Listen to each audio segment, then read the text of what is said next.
Hey, good morning, guys. So what am I working on now? Well, I got my own van in the shop.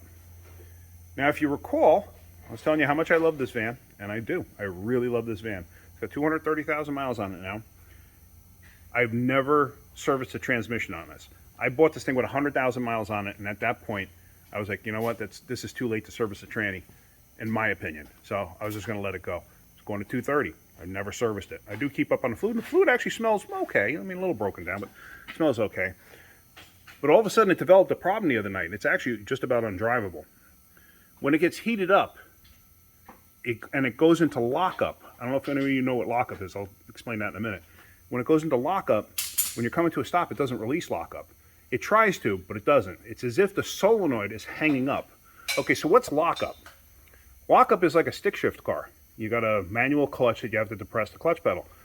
The torque converter has a clutch built into it. So what happens is when you're on the highway or when you're at certain speeds in 4th, 5th, and 6th on this, could be 3rd also. In 4th, 5th, and 6th, lockup occurs. And that's to improve gas mileage and stuff like that, and bring the RPMs down. And lockup is basically like a built-in clutch inside the torque converter. So what's happening now is it's not releasing once it gets hot. I got a funny feeling in the solenoid that actuates it and allows fluid pressure to go in to make it turn on. I got a funny feeling it's getting hung up and not releasing because it's not setting any codes. A lot of times it will set a code, if the solenoid itself goes bad, but it may not know that it's hanging up. So what I'm going to do is I'm going to be changing that. Now this is what they call a 62 TE transmission, and this is what I got. So here it is. Here's my van. And down inside here, oops, sorry about that. Down inside there, that's the tranny. I took the fill cap off of it. This thing does not have a dipstick. These are dipstickless. It comes with this plug. You have to measure the fluid level yourself. Not a big deal. It really isn't. You can use the engine oil dipstick if you want to. Now, what I have to do is I have to get this front cover here off. This is a foam cushion, and basically it's to absorb noises and stuff that might happen inside from the solenoid pack. So I got to get all of this off and get this front cover off. To do that, I'm going to have to take the battery and everything else out. Now here, I could not get one from Chrysler, but believe it or not, the guy from Chrysler that I was talking to gave me the Dorman part number. He said it's the same. He said it's the same part.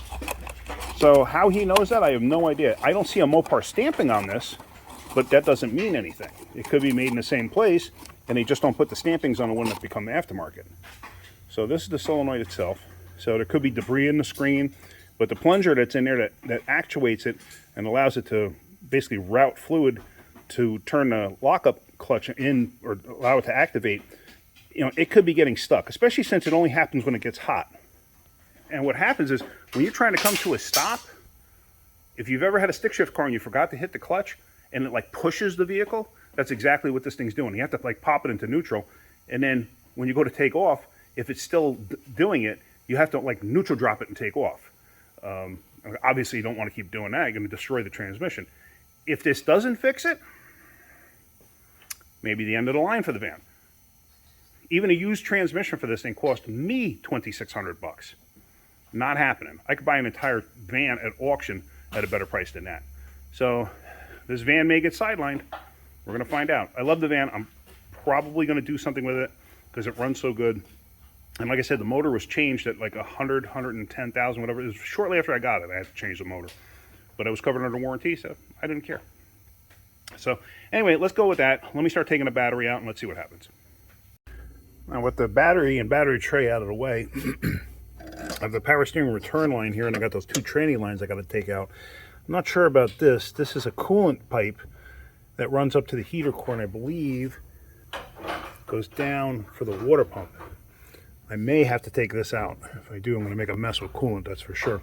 But I'm going to take these tranny cooler lines out right now, and I'm going to disconnect this power steering line.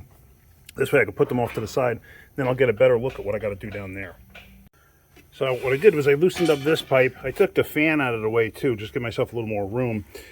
As I see, I got the tranny lines off. I'm going to still take the power steering line off. I haven't done that yet. But I got the wiring harness loose. This connector is just one of those where you depress the tab there and you swing it, swing the lever over.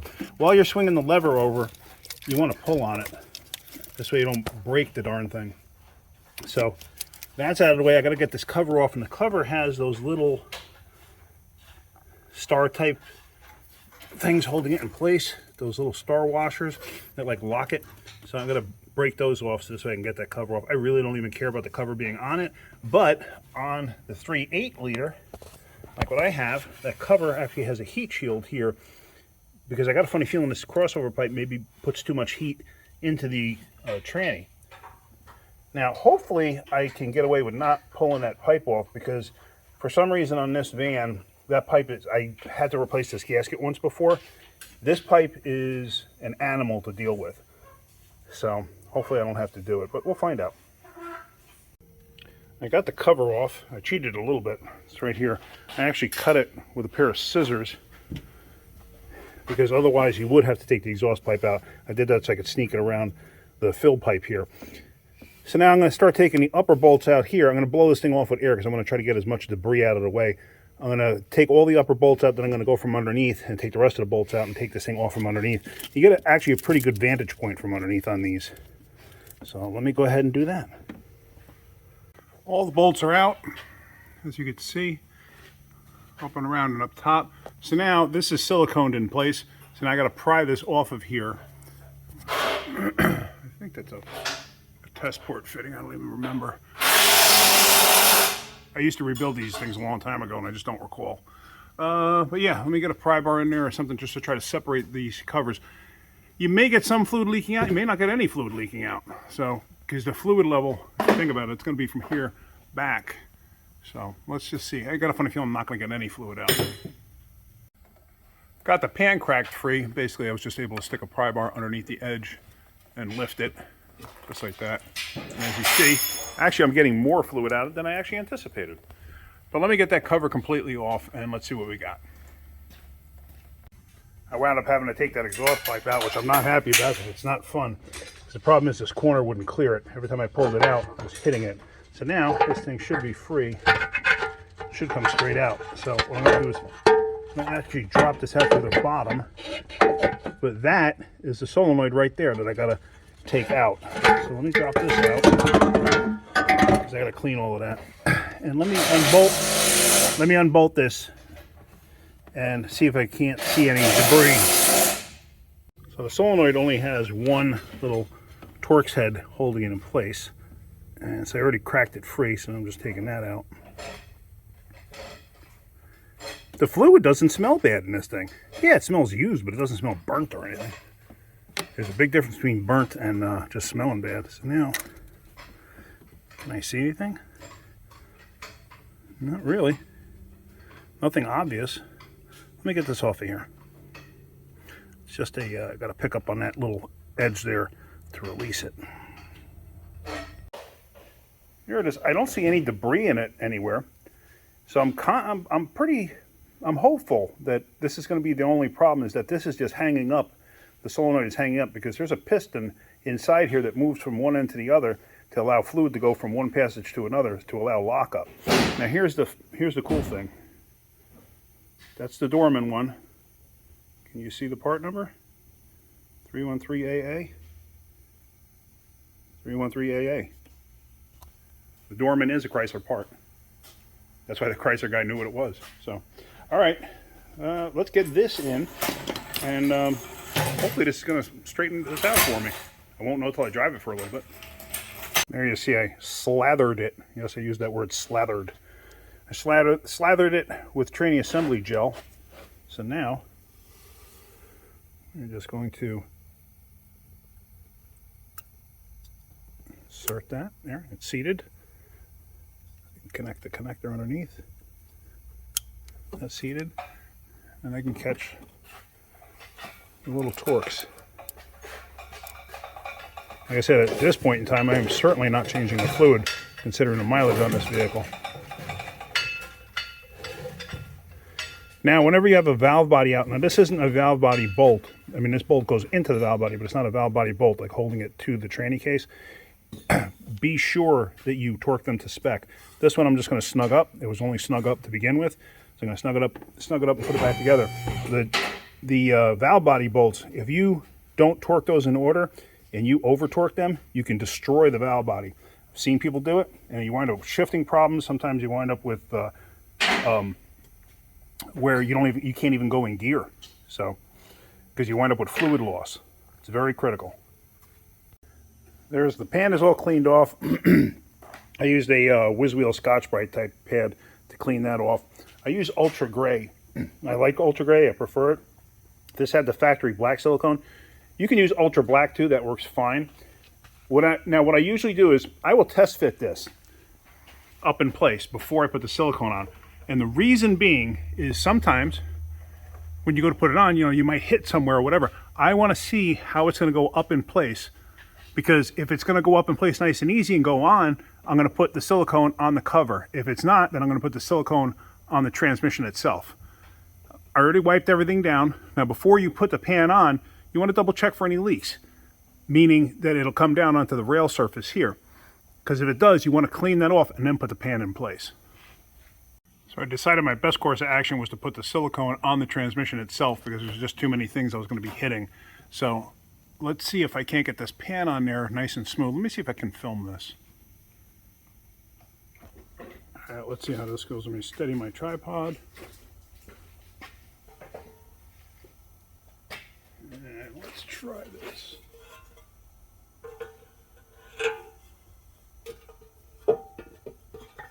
Because I gotta tuck the harness up, and then the tube, I don't know if you can see it in the camera, it's gotta tuck into the tranny.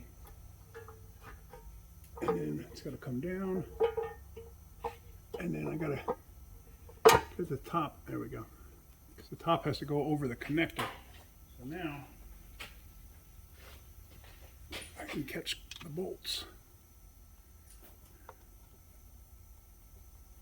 The nice thing about the having the electrical connector come through the center up top there is it actually centers this thing in place.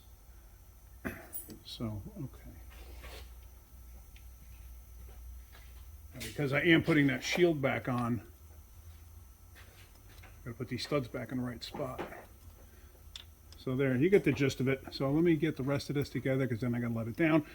This stud here, if you could see it in the video, this stud is actually for a ground cable that I undid and moved over, because it actually connects to the side of the pan. A lot of times if you're having problems with one of these vans or any Chrysler product, double check this ground. If you're having problems with it starting, or electrical weird issues, check this ground. I've seen a lot of times where it rots out on the aluminum, especially up north. All right, so let me continue getting this done. There we go, the cover's in place. I laid this piece, the shield down over it. Like I said, this is a silencing pad. This helps absorb the noise from the solenoids inside the transmission. To me, it's kind of useless, but whatever. So it's basically, like I always say, reverse procedure to install. So what I'm going to do is, let me get this pipe back to where it needs to be. And I got to put that exhaust pipe in, which that is not fun. That exhaust pipe is really, really not fun. I don't know if it's because, like, the bolts don't want to line up correctly. I don't know if a manifold is made incorrectly or whatever, but that crossover pipe does not have a flex to it. So whenever it comes to lining up on this side, it always becomes a nightmare. Anyway, so let's get everything back together here, and then we'll go on to fluid checking and everything else. And there we go, everything's together. I didn't want to go through the hassle of showing you that exhaust pipe. Like I said, it's a bear to get that thing out and in, especially those back bolts. Ugh. Anyway, so we're going to start this up, and then we've got to check the fluid level. I think the tranny was overfilled to begin with by a little bit, but that's probably why I got the fluid out. I didn't think I was going to get any, but I did. The dipstick, since it doesn't have one, you can use your factory engine oil dipstick, which is this right here. I just took it out. Let me explain real quick. This is an actual dipstick, the measuring tool that you can get from the factory. This one came in a transmission that I replaced, and it was, I don't know why it was in there, but it was actually in there, so I kept it. They weren't supposed to have it, but it was a Mopar tranny. Anyway, if you look real close, you'll see that's 5 millimeters, 10, 15, 20, 25, 30. You're supposed to bottom this out into the tranny while it's running. You got to follow whatever the steps are. It might be neutral, it might be park, but get it warm, blah, blah, blah, blah, blah. Run it through the gears, everything else. So now How do you use your own dipstick? Whoops, your engine oil dipstick. Well, same thing. So here's the bottom of it. Okay. You got to remember where 5, 10, 15, 20 is. You know, you can eyeball it. You can actually measure it if you want. But you're going to take it. You're just going to stick it down in there. Now, let's just pretend it's running or whatever. There, bottomed out. And you pull it out. Okay, you can see where the level is. I mean, it's quite high because it's not running. So this thing may be really overfilled and I just didn't even realize it. But we're going to find out in a minute because we're going to start it. But now, like I said, you can actually measure that if you wanted to. If you had a tape measure or whatever with millimeters on it, you can kind of figure out where it's supposed to be. Because there's a temperature range chart that you're supposed to go by. A certain temperature, the level is supposed to be at a certain point. So, but you need a scanner for that. So you kind of got to anticipate, well, you know what, get it hot or whatever, and just you kind of got to guess at it, to be honest with you, if you don't have a scanner. So let's do that. Let's get this thing started, and let's go on with checking the oil level. Now, usually a safe range roughly is like 30 to 45 millimeter up on the stick when this thing's at operating temperature. I'm still on the lift here. I know it's low now, but let me show you real quick. So here, I'm going to use the actual device, the actual tool that you're supposed to use to measure. Now, I modified this, and I'll show you that in a second. You bottom it out, you pull it out, and you can see it's only roughly like right around 10 at the most. Sometimes flip your stick over. Yeah, it's even less actually. So it's actually down to about 5. Did I come off that? Sorry if I did. It's down around 5. So now, what if you're going to use your factory dipstick? Okay, here's your engine oil dipstick. This is the one from my car. Same thing. Go in, bottom out, pull it out. And there you can see it's just a little bit up on the bottom. And like I said, if you have a micrometer, you can measure it, or you can just kind of like eyeball it and measure it. But I'm going to need some fluid, so I'm going to add some fluid to it. I usually start at a half a quart at a time, so let's do that. Let me add a half a quart to this. I just added half a quart to it, but I wanted to show you this. This dipstick, the top half, as you can see, I welded it together to the bottom half, which was that special tool that came with the tranny. You can actually get the special tool that comes for all the different ones, and it's about this length. The reason I did this is because like the Jeeps that had the 3.7s and the Dodge Nitros that had like the 3.7s, or even the ones that had the 4.7s and 5.7s with that same tranny, the dipstickless one, this would reach all the way down that long tube that came in the back of the motor and went all the way down, because that little piece was not long enough. So now I added about 2/3 of a quart actually. So let's see where we're at.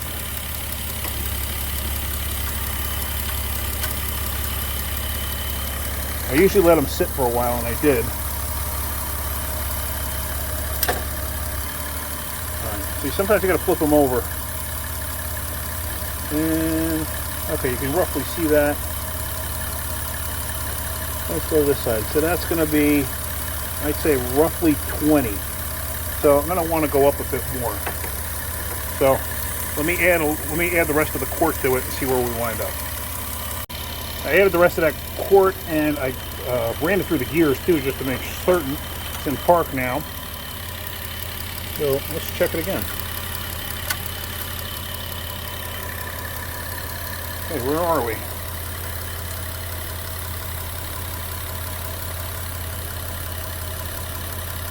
We are roughly, what is that? It's 35-ish. It's just about 40. It's actually reading just at 40. So I'm good with that. That's where I'm going to leave it. But now, if you were using your own dipstick, what would that look like? I'm just going to show you what it would look like on your own dipstick. And this is, like I said, it's the engine oil dipstick from my van. Oops, sorry about that.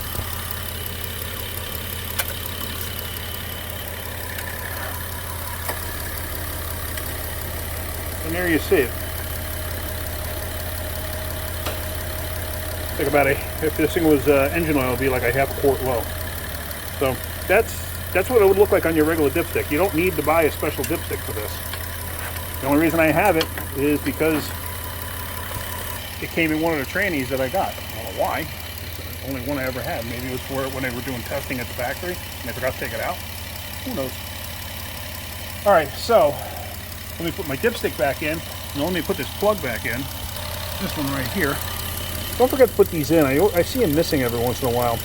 And if you leave it missing, I mean, you can get water down there, a whole bunch of debris down there. You don't want that. So let me wipe off the dipstick, stick that back in place, and then we're going to take this thing on a pretty good road test. It's hot now, and this thing usually by the time I got home would act up. This is my wife's vehicle, so she was driving it to work and back and forth, and by the time she got to work, which just happens to be up the street from me, it would happen.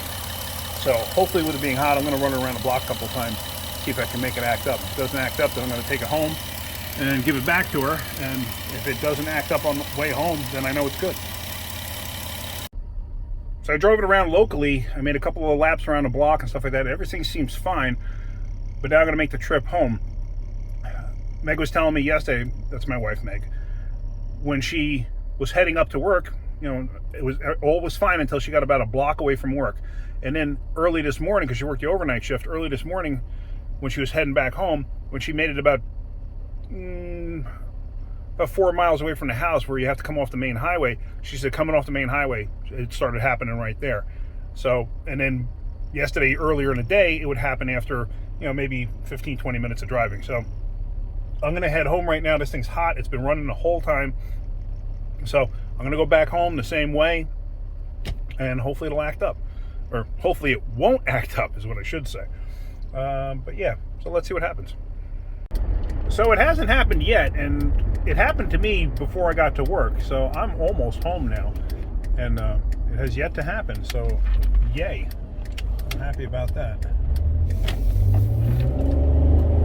I mean, I drive a little more aggressively than my wife does.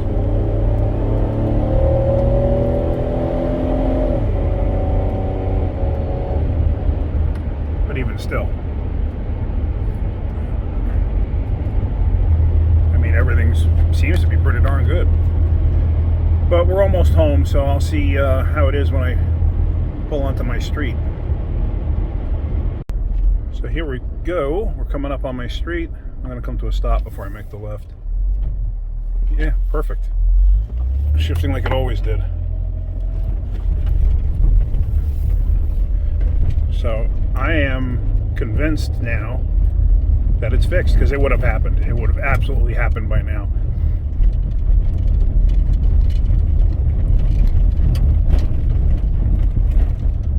Here we are.